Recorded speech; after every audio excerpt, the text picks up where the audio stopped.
Ассаламу алейкум. Құрметті жақсылар, қасиетті айт күндер құтты болсын. Айт мерекесі мұсылманның үлкен мерекесінің бірі. Ораза айт мерекесі, құрбан айт мерекесі.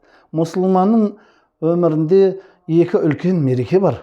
Біреуі айт мерекесі, екіншісі құрбан айт мерекесі. Екеуі теңдей үлкен мереке. Алла бізге мереке қылып берді. Соның үшін бұны айт мерекесін, айт күндерін несібе күндер деп айтылады екен шариғатымызда. Несібен артатын.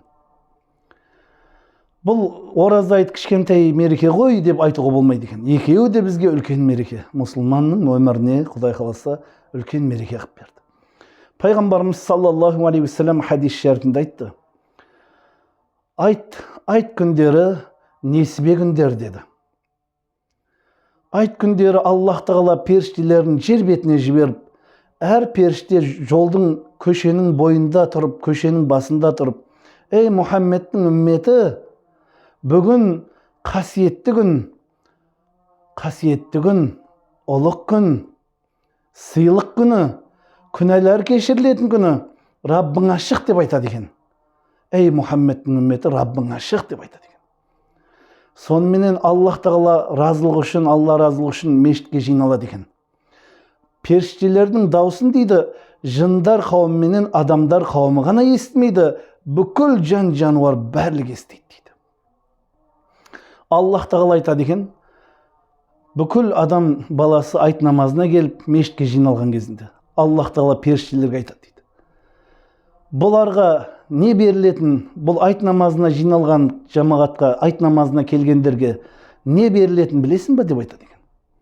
Сонда періштелер айтады екен, оның сауабы мол болады деп айтады екен.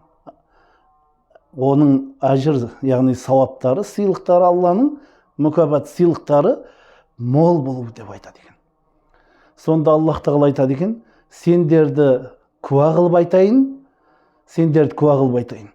Бұлар Рамазанда ораза ұстады, кештерінде тарауих намазын оқыды, оның сыйлығын, оның сауабы менің разылығым, және Аллах тағала айтады, менің кешірімім дейді. Құдай бүкіл күнәсін кешіреді деді.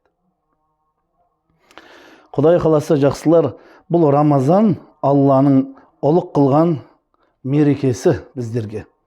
Одан кейін айтады екен Аллах тағала, менен бүгін айт күндері менен сұраңдар, сұрағандарыңды қабыл етем дейді екен. Дүниеңнен де сұра, ақиретіңнен де сұра дейді. Бүгін тілектерінің бәрін қабыл етем дейді. Сол үшін де несібе күн деп айтылған екен.